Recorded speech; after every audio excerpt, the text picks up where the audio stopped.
Hello बच्चों, Aryan education foundation में आपका स्वागत है। आप अच्छे से पढ़ भी रहे हो और समझ भी रहे हो। इसके पहले हम आपको कुछ लेसन पढ़ा चुके हैं, जैसे संख्या पद्धति, वो आप अच्छे से पढ़ भी चुके हो और समझ भी चुके हो, उसमें कोई प्रॉब्लम नहीं। फिर हमने आपको पढ़ाया था कि बहुपद, तो बहुपद भी आप अच्छे से पढ़ चुके हो। और कोऑर्डिनेट ज्योमेट्री या निर्देशांक ज्यामिति, वो भी हम अच्छे से पढ़ चुके हैं, उसमें भी कोई प्रॉब्लम नहीं है। इसके बाद दो चरों वाले रैखिक समीकरण, ये भी आसानी से पढ़ ले, उसमें कोई। एक आज नया लेसन पढ़ने जा रहे हैं, ये भी बहुत इंपॉर्टेंट है। इसमें ज़्यादा कुछ है नहीं, बस क्या है, आपको थ्योरी मारा पर, इसमें ज़्यादा कुछ लिखना नहीं है कि बहुत ज़्यादा लिखना है, बस थ्योरी को समझना है। थ्योरी इसमें इतनी ज़्यादा ज़रूरी है क्योंकि आने वाले लेसन में आपको जो मिलेगा वहाँ पर बहुत सारे जगहों पे इसका यूज होगा। क्योंकि ये ज्यामिति से रचना बना, मतलब जैसे हम अभी आपको त्रिभुज पढ़ाएंगे, चतुर्भुज पढ़ाएंगे, या वृत्त पढ़ोगे तो रेखा पढ़ोगे, ये सब बहुत सारे कोड पढ़ोगे, तो उसमें सब में इसकी जो बेसिक जानकारियाँ हैं वो हमें पढ़ना है। तो इसको हम बस ध्यान से, बहुत ज़्यादा इसमें ये नहीं करना है कि बहुत ज़्यादा लिखना है, बस जो आपको सेंटेंस है उसी सेंटेंस को हम आसानी से समझ लें, उसको कैसे यूज करेंगे ज्यामिति में, वही सीखना है। तो आइए एक नया लेसन पढ़ते हैं, यानी लेसन 5 है। ये क्या है? यूक्लिड की ज्यामितीय परिचय। अब इस लेसन को हम पढ़ते हैं और अच्छे से समझते हैं कि यूक्लिड की ज्यामितीय परिचय इसमें होता क्या है।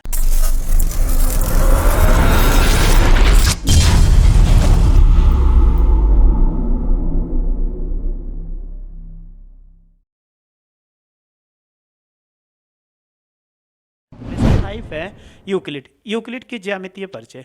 अब यूक्लिड एक गणितज्ञ थे, ठीक है, अभी आगे चल के बात करते हैं।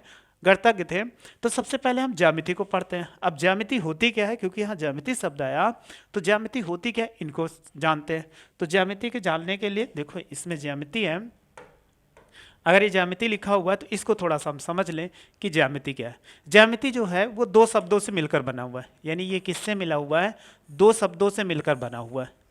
ज्यामिति को इंग्लिश में बोलते हैं कि ज्योमेट्री। तो ज्योमेट्री अगर देखा जाए तो ये जो दो शब्दों से मिलकर बना है, एक जियो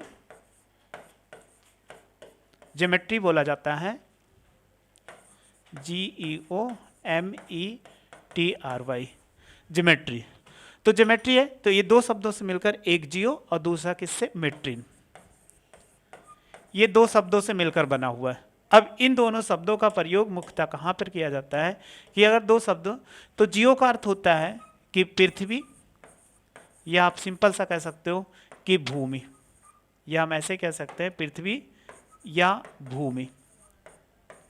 और मीट्रिन का अर्थ होता है मापना, ये हो जाएगा। यानी भूमि के मापन के लिए हम क्या करते हैं? ज्योमेट्री शब्द का प्रयोग करते हैं। तो ज्योमेट्री जो शब्द है वो दो शब्दों से मिलकर बना हुआ है, किससे? जियो, जियो का अर्थ होता है पृथ्वी या भूमि मान लिया जाए होता है, और मेट्रिन का अर्थ होता है मापना। यानी पृथ्वी के मापने के लिए हम किसका प्रयोग करते हैं? ज्योमेट्री का प्रयोग करते हैं। अब ज्योमेट्री का प्रयोग क्योंकि इसकी बार बार प्रयोग हुआ, तो ये कहाँ से हुआ? जैसे मिस्रवासी थे या बेबीलोन थे, चीन था, भारत था, ये सब देशों में इसका शब्द का प्रयोग हुआ। जैसे सिंपल सा है, मिस्र को ले लेते हैं। अगर मिस्र में है तो अगर कहीं पर सिंपल सा है कि मिस्र के ले लिए, तो वहाँ पर खेती होती है।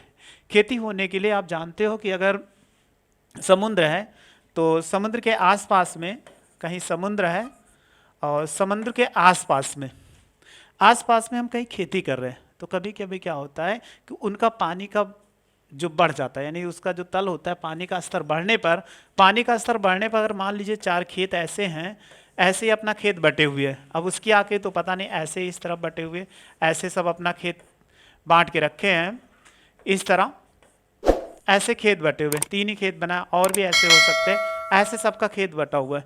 लेकिन पानी यानी जल का स्तर जब बढ़ गया, जब जल का स्तर बढ़ जाएगा तो आप देखोगे जल के स्तर के कारण ये जो इसके बांध है, ये बांध क्या हो जाते हैं? खत्म हो जाते हैं। तो ये देखो बांध सब खत्म हो जाएगी, लेकिन एक निश्चित आकृति होगी, ये सब बांध जो होंगे वो खत्म हो जाएंगे जितना होगा। तो आप ये नहीं बता सकते हो कि बांध खत्म होने, यानी पानी जब क्या हो जाएगा, बाढ़ का स्तर बढ़ने के बाद बांध जो होंगे खत्म हो जाएंगे, जब पानी का स्तर धीरे धीरे कम हो जाता है। तो कम होने पर क्या होगा कि आपकी जो खेती थी, जितने भाग में आप खेती करते हो, सिंपल साहब जैसे मेड़ बनाते हैं, इस समय आप जानते हो अपने गाँव में रह रहे हो, तो गाँव में है खेत बनाने, एक दूसरे का मेड़ बना होता है। अगर बाढ़ आ जाए तो बाढ़ आ जाने मेड़ खत्म हो जाएगा। जब मेड़ खत्म हो जाएगा तो अगर उसको ना मालूम हो किसकी कितनी क्षेत्रफल है, वो खेती कर रहा है, तो आपको सबसे ज्यादा दिक्कत हो जाएगी। तो वही चीज पहले था, मिस्रवासी क्या करते थे कि अपनी अपनी सभ्यता विकसित किए थे वो ज्यामिति मापने के लिए, कि एक व्यक्ति का है वो इस एरिया में बनाएगा अपना, अगला व्यक्ति है वो उसकी एरिया फिक्स था, वो उतने में करेगा। अगर तीसरा है वो अपने एरिया में करता है, कोई चौथा है किस एरिया में कितना कर रहा है, तो वो ज्यामिति के मापन के लिए ही प्रयोग किया गया था। तो ज्यामिति है क्या है कि हमें भूमि के मापन के लिए, तो हम पहले ऐसे मिस्रवासी प्रयोग करते, बेबीलोन पर प्रयोग किया जाता, चीन में प्रयोग किया, भारत देश में भी प्रयोग किया। तो ये सब प्राचीन सभ्यताओं में ये देखने को मिलती है, हड़प्पा सभ्यता है उसमें भी देखने को मिलती है। तो वही चीज़ आज हमें पढ़ना है कि कैसे, तो अलग अलग गणितज्ञ थे, अलग अलग अपने तरीके से मापते थे। तो एक यूक्लिड है, तो यूक्लिड ने क्या किया, क्योंकि यूक्लिड की ज्यामितीय परिचय, तो इन्होंने सबको कलेक्ट कर दिया। मतलब अलग अलग जो गणितज्ञ थे अलग अलग देशों में मापा जाता है, मिस्र में अलग है, चीन में अलग तरीके से मापा जाता था। तो यूक्लिड है, तो यूक्लिड ने सबको इकट्ठा करके क्या बना दिया कि अब आपको अलग अलग हर चीज़ें अलग अलग नहीं ढूंढना है। जैसे आप सामान लेने जाते हो, तो कुछ सामान आप लेने जाते हो कि दुकान पे, तो दुकान पे एक ही जगह पे आपको जहाँ पूरा सामान मिल जाएगा वहीं आप ले लोगे। अगर चार सामान चार जगह से लेना पड़ेगा तो आपको दिक्कत होगी। तो वही चीज़ इन्होंने किया था कि यूक्लिड की ज्यामिति परिचय कर ले, तो इन्होंने सबने अलग अलग अपना बताया था परिभाषा। तो ये क्या कि सबकी परिभाषाओं को इकट्ठा करके दे दिए। तो आइए इन्हीं के बारे में हम सर पढ़ते हैं कि यूक्लिड ने क्या दिया था, कैसे क्या है, तो इनको पढ़ते हैं और समझते हैं। चलो टॉपिक्स क्या क्या पढ़ना है आपको, यूक्लिड की ज्यामितीय परिचय, यानी यूक्लिड ने क्या क्या ज्यामितीय परिचय में क्या क्या दिया। दूसरा है यूक्लिड की परिभाषाएं, क्योंकि यूक्लिड ने इन्हीं को बताया कि बहुत सारी परिभाषाएं दी गई थी, अलग अलग दिया था गणितज्ञ ने, उन्हीं को यूक्लिड ने क्या किया कि इसको एक परिभाषा व्यवस्थित करके दे दिया। जैसे कुछ है, आप अपने घर पे सामान पड़ा होता है, तो सामान कई जगहों पे पड़ा होता है, अगर उसको अच्छा करके रख दोगे तो अच्छा लगेगा, यानी एक जगह पर हम व्यवस्थित करके रख देते तो अच्छा लगता है।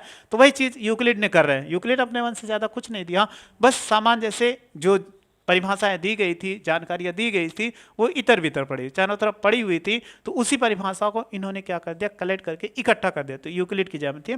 और इन्होंने अपने आधार पे जो परिभाषा हमें मालूम था या जो ज्ञान हमें पहले से मालूम था, उसी लिए इन्होंने क्या किया, अपग्रेड और अभिधारणाएं बना के दे दी। तो हमें इसमें 3 टॉपिक पढ़ने हैं, एक यूक्लिड की ज्यामितीय परिचय और यूक्लिड की परिभाषाएं और अपग्रेड और अभिधारणाएं, ये पढ़ना। तो चलिए आगे कुछ और बढ़ते हैं। अब इनके सबसे पहले पढ़ते हैं यूक्लिड की ज्यामितीय परिचय। यूक्लिड की ज्यामितीय परिचय में थोड़ी सी बेसिक जानकारी इनको पढ़ लेते हैं। तो बेसिक जानकारी क्या है कि मिस्र में अलेक्जेंड्रिया, देखो इसमें लिखा हुआ है मिस्र में अलेक्जेंड्रिया, कि यह है मिस्र में अलेक्जेंड्रिया के एक गणित के शिक्षक यूक्लिड, यानी जो ये मिस्र के थे, यूक्लिड जो थे वो मिस्र के थे। इसमें लिखा हुआ स्थान भी अलेक्जेंड्रिया। कह रहा है यूक्लिड ने उस समय ज्ञात तक ज्ञात गणित के सभी ज्ञान को एकत्रित किया। मतलब जब ये थे लगभग 23वीं ईसा पूर्व के करीब में, तो इन्होंने क्या किया कि जो उस समय ज्ञान था, जो बाद में ज्ञान हुआ उससे कोई मतलब नहीं, जो उस समय जब ये थे तो इन्हें यूक्लिड थे, तो उस समय गणित के बारे में जो जानकारी ज्यामिति के बारे में मालूम थी, उन्होंने सब ज्ञान को एकत्रित किया और एलिमेंट्स, देखो इसके बाद क्या कहा, एलिमेंट्स नामक अपने प्रसिद्ध ग्रंथ, यानी इन्होंने क्या किया, एक एलिमेंट्स था उसमें नाम एक ग्रंथ के रूप में उसे व्यवस्थित किया। यानी क्या कर दिया, एक ग्रंथ बनाया। तो ग्रंथ में क्या किया, उन्होंने जितनी परिभाषाएं उनको मालूम थी या ज्ञात था, कोई जितने लोग बताए थे अलग अलग गणितज्ञ, उन्होंने क्या किया, एलिमेंट्स, ये क्या नाम है इनका, ग्रंथ का नाम एलिमेंट्स। एलिमेंट्स में क्या कर दिया, उन्होंने व्यवस्थित कर दिया और उन्होंने एलिमेंट्स, कह रहा हूं एलिमेंट्स को 13 अध्यायों में विभाजित किया। यानी एलिमेंट्स जो था और वो 13 अध्यायों में विभाजित था, जिनमें से प्रत्येक को पुस्तिका कहते हैं। यानी इन्होंने इतना ज़्यादा ज्ञान उसमें था, हम तो उसके बहुत ही कम पढ़ेंगे, लेकिन इन्होंने जब दिया था तो एलिमेंट्स नामक इसमें ग्रंथ बनाया, उसमें क्या कर दिया, 13 अध्याय, कितना किया, 13 अध्याय में विभाजित कर दिया और एक अध्याय को एक पुस्तिका इन्होंने कहा है। अब पुस्तिका का मतलब जितना आपकी मोटी बुक होगी, इसका मतलब ये नहीं कि आपको छोटे से पेज में दिया गया, 5 पेज में दिया गया है यूक्लिड की ज्यामिति, उतना था। जितनी आपकी एक बुक है उतना मोटा आपका इनकी क्या थी, पुस्तिका थी। यानी बहुत ज़्यादा इन्होंने बताया था। बस हम अभी हम शुरुआत कर रहे हैं, आगे चल के धीरे धीरे क्लास लेवल आपका बढ़ता जाएगा तो आप सीखते जाओगे। तो इन्होंने क्या किया, 13 अध्याय में यानी 13 बुकों में बांट दिया और उसको बुक को नाम क्या कहा गया, पुस्तिका था। तो ये क्या था, यूक्लिड की ज्यामितीय परिचय। ये कहाँ थे, अलेक्जेंड्रिया के थे। इन्होंने क्या किया, उस समय जो ज्यामिति के बारे में ज्ञान था उसको एकत्रित कर दिया। एकत्रित करने के बाद एक ग्रंथ बनाया जिसे हम बोलते हैं कि एलिमेंट्स, और एलिमेंट्स को उन्होंने क्या किया, 13 अध्यायों में विभाजित कर दिया। एक अध्याय को हम क्या बोलते हैं, यानी एक अध्याय का मतलब एक लेसन है, एक लेसन को हम बोलते हैं पुस्तिका, मतलब एक बुक आपको बना दी गई। ये इन्होंने किया था। चलिए थोड़ा सा और इसके बारे में जानते हैं। अब हमारे पास क्या आ गया कि उन्होंने जो बनाया था तो कुछ आकृतियां थी, क्योंकि हमने यही बताया ज्यामिति के लिए। अब ज्यामिति के लिए जो हम पढ़ रहे हैं तो उसकी कुछ निश्चित आकृतियां होती है, तो उन्हें पे इन्होंने क्या किया, ठोस को हम क्या कह सकते हैं या पृष्ठ को हम किस नाम से संबोधित करते हैं, उसी के बारे में यूक्लिड ने थोड़ा सा एक्सप्लेन किया। चलिए हम इनको पढ़ते हैं। कह रहा है ठोस यानी सॉलिड है। कह रहा है एक ठोस का आकार होता है। ठोस आप जानते हो, ठोस का मतलब आप जैसे अपने बुक देखते हो वो ठोस है, या आप देखते हो डेस्टर होता वो भी बुक आपको ठोस हो जाएगा। बहुत सारी वस्तुएं आप ईंटा देखते हो, पत्थर देखते हो, वो भी क्या है, ठोस है। तो ठोस का इन्होंने क्या आकार होता है, ये चीज कहा, ठोस का आकार होता है, माप और स्थिति होती है। यानी कंफर्म है कि माप और स्थित होती है। ठोस का आकार का जैसे हम ले लें, सिंपल सा है, मेरे पास एक बुक है, तो इस बुक का क्या आकार है और क्या है, स्थिति है। तो वही कहा गया एक स्थित इस आकार में, और इसको माप भी सकते हो, ये लंबाई हो जाएगी और ये क्या होगी, चौड़ाई होगी, इनके बीच की ऊंचाई हो जाएगी। तो वही इन्होंने कहा कि माप और स्थित होती है तथा उसे एक स्थान से दूसरे स्थान तक ले जाया जा सकता है। यानी ठोस को क्या कर सकते हैं, एक स्थान से दूसरे स्थान तक ले जाया जा सकता है। इन्होंने कहा यही चीज कि आकार होता है, उसकी माप और स्थित होती है, एक स्थान से दूसरे स्थान को किसी ठोस को हम ले जा सकते हैं, ठीक, इनके अनुसार। अब चलिए दूसरा पढ़ते हैं, पृष्ठ क्या होता है। ठोस की परिसीमा होती है। अब ठोस की परिसीमा का मतलब अगर आप ना समझें तो जैसे हमने कोई ठोस ले लिया, सपोज कर लीजिए ऐसे कोई ठोस ले लिया, ये कोई ठोस है, आपको अगर दिख रहा होगा, नहीं तो वाइट से हम बना देते हैं कि ये कोई ठोस है, ये 3 डायमेंशनल में हमने कोई ठोस ले लिया, ये कोई ठोस है। ठोस की परिसीमाएं पृष्ठ कहलाती हैं। अब ठोस जो होता है तो उसकी पृष्ठ होती है, तो उसी को परिसीमा को कह रहा है, कहलाते हैं पृष्ठ कहलाती है। ये आकाश के एक भाग को दूसरे भाग से पृथक करती है और इसकी कोई मोटाई नहीं होती है। मतलब ये देखो, अगर आप देखोगे ठोस का, तो ये सामने वाला भाग, ये इसकी क्या है, परिसीमा है। जैसे अभी हमने एक बुक उठाया था, तो एक बुक उठाने पर ये तो ठोस है, लेकिन हम पृष्ठ की बात कर रहे हैं, तो आप देखो ये ठोस के जो एक भाग है इसी को कहा गया परिसीमाएं। तो आगे वाला भाग ये क्या है, ठोस का ये परिसीमा है, ये इस तरफ की परिसीमा है, ये यहाँ के, और ये इसकी सबकी परिसीमा है। वही हमारी कह रहा है ठोस की परिसीमाएं जो होती है पृष्ठ कहलाती हैं। और पृष्ठ आकाश के एक भाग से दूसरे भाग को क्या करती है, पृथक करती है। अगर ये देखा जाए किसी ठोस को अगर हम ऐसे कर दें तो ये दो भागों को पृथक करेंगे। अब आप देखो इसी में कहा गया इसकी कोई मोटाई नहीं होती। अगर हमने बुक को खोल दिया, इस ठोस की बात किया जाए तो इसमें बहुत पतला है, इसकी चौड़ाई तो हो गई और इसके बाद लंबाई भी हो गई, लेकिन मोटाई नहीं होती। ये चीज़ में कहा, जैसे हम कोई पेज ले लें, चाहे जैसा पेज ले लेते हैं, पेज ऐसा पतला सा ले लिया गया, तो इस स्थिति में आप देखोगे इसकी लंबाई है, चौड़ाई है, लेकिन मोटाई नहीं होती है, तो वही पृष्ठ है। तो हमेशा कोई पृष्ठ की बात किया जाए जिसमें लंबाई भी हो, चौड़ाई भी हो, परंतु ऊंचाई न हो। अगर ऊंचाई आ गई तो वो कि घनाभ में आ जाता है, तो वो पृष्ठ में नहीं। तो कोई सॉलिड होगा तो सॉलिड में क्या होता है, उन्हीं की जो परिसीमा होती है उसी को पृष्ठ कहते हैं। इसमें एक भाग से दूसरे भाग को पृथक करती है और इसकी मोटाई नहीं होती। तो आपको पृष्ठ समझ चुके हैं, पृष्ठ क्या होता है। चलिए और आगे पढ़ते हैं। फिर इसके बाद ये रेखा लिखा हुआ है। रेखा क्या होती है, यानी ये रेखा लिखा हुआ है, तो इसमें रेखा पृष्ठों की परिसीमाएं वक्र या सीधी रेखाएं होती हैं। मतलब पृष्ठ जो बनते हैं, जैसे अभी हमने दिखाया, ये देखो एक ठोस ले लिया, तो ठोस ले लिया, ये क्या होती है, यही तो कह रहा है पृष्ठों की। जैसे हमने ले लिया इस स्थिति में, तो ये देखो यहाँ पर ये इसका कोने वाला भाग, यही हमारी क्या है, रेखा है। तो वही इसमें कहा गया कि परिसीमाएं, अगर ये क्या होता, कोई ठोस हो वो कर्व के आकार का, कर्व के आकार का मतलब गोले के आकार का, तो रेखाएं कैसी बनेगी। जैसे हमने ये ठोस ले लिया, कोई गेंद ले लिया, तो ये कर्व कैसा है, देखो ये कर्व जो होगा राउंडिंग हो गया, तो ये वक्र जैसा है, वक्र का मतलब झुकाव हो जाएगा। तो ऐसे क्या हो, ऐसे भी तो हो सकता है, रेखा सीधी ऐसे भी होती है और ऐसे, तो झुकावदार रेखा है। और ये कैसी है, सीधी रेखा है। तो वही इसमें कहा गया परिसीमाएं वक्र या सीधी रेखाएं होती हैं। तो हमने एक पृष्ठ ले लिया, इस पृष्ठ पर जैसे ये पृष्ठ ले लिया, तो एक रेखा इधर खींचे जा सकती है, या इसको इधर ले लोगे या इसको इधर ले लोगे, तो ये रेखा हो जाएगी। तो कोई ठोस होता है तो पृष्ठों की, तो ये पृष्ठ हो गया, तो पृष्ठ चाहे जैसा, हमने चाहे एक पृष्ठ को ले लेंगे, तो ये दूसरा पृष्ठ मान ले, ये तीसरा पृष्ठ मान ले, तो ये पृष्ठ की क्या होगी, इनकी परिसीमा होगी।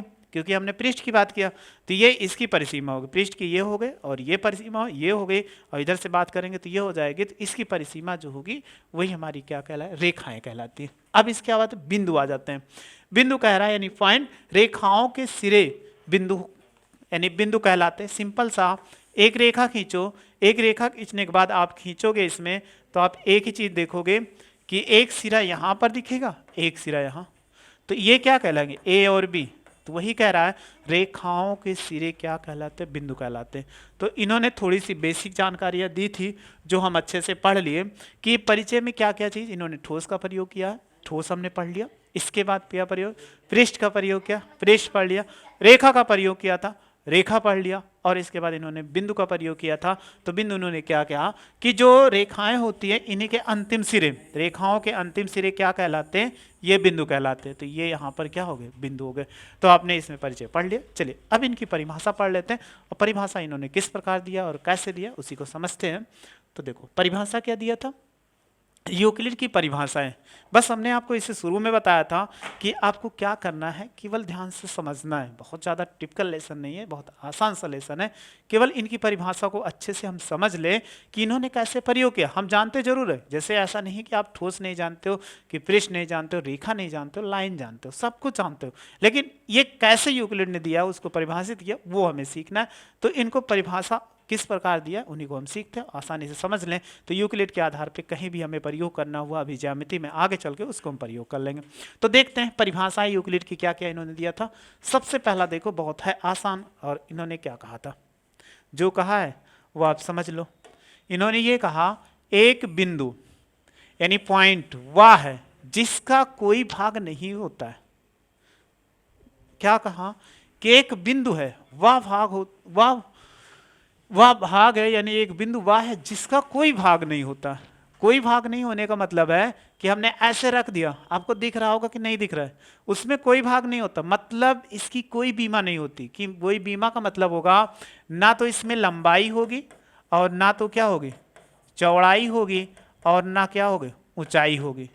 इसमें कुछ भी नहीं होगा, ना लंबाई होगी, ना चौड़ाई होगी, ना ऊंचाई। बिंदु में अगर आप देखो छोटे से, थोड़ा सा हम बड़ा कर देते हैं, तो आप ये इतना बड़ा बिंदु आपको केवल देखने के लिए क्या था, तो बिंदु क्या है, ऐसे छोटा सा।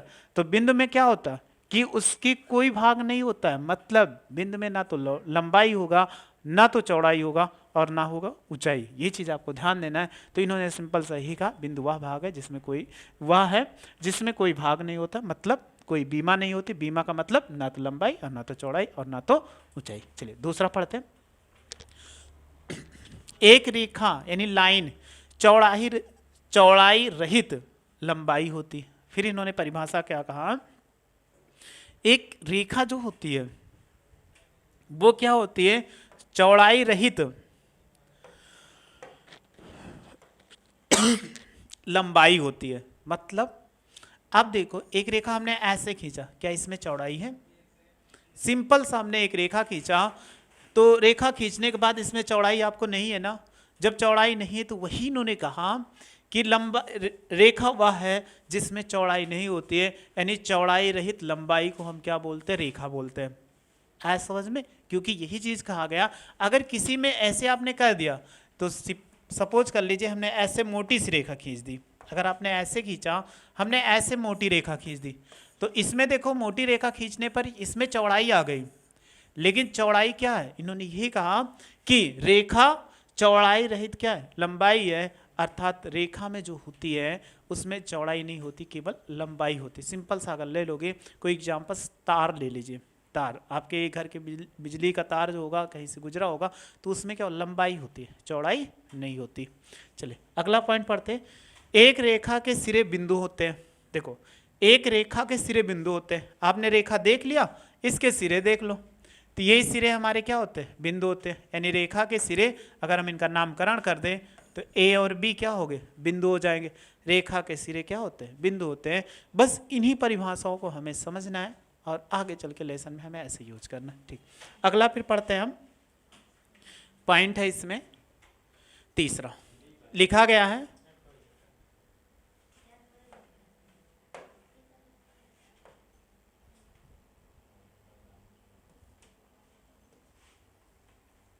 देखो अगला पॉइंट इसमें लिखा गया है, एक सीधी रेखा ऐसी रेखा है, यानी एक सीधी रेखा ऐसी रेखा है, ये गलत लिखा उसको हटा दिए हैं, जो कह रहा है कि जो, यानी इसमें रहेगा आगे जो, एक सीधी रेखा है जो स्वयं पर बिंदुओं के साथ सपाट रूप से स्थित होती है।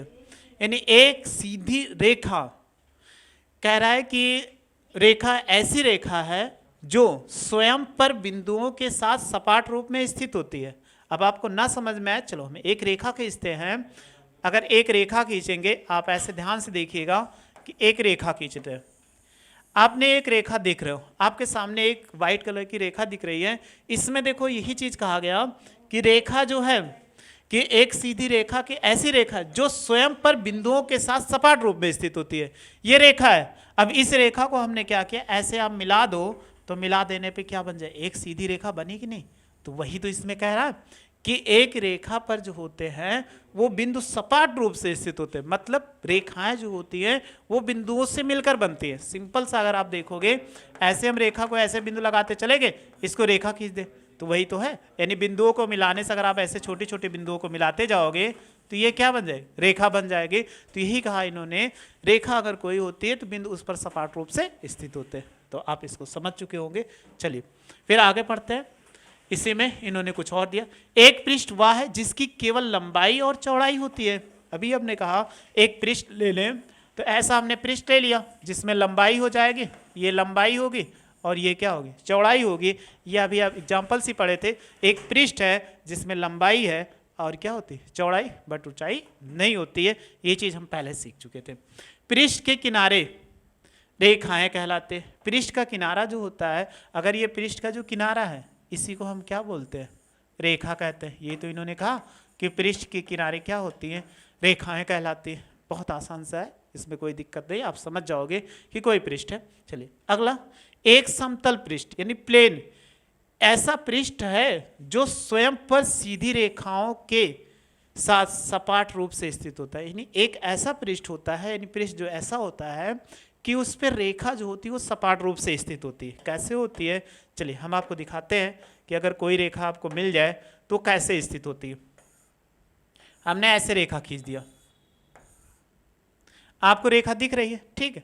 ऐसे बहुत सारी रेखाएं हमने खींच दिया, ये रेखा हमने ऐसे खींचते चले गए।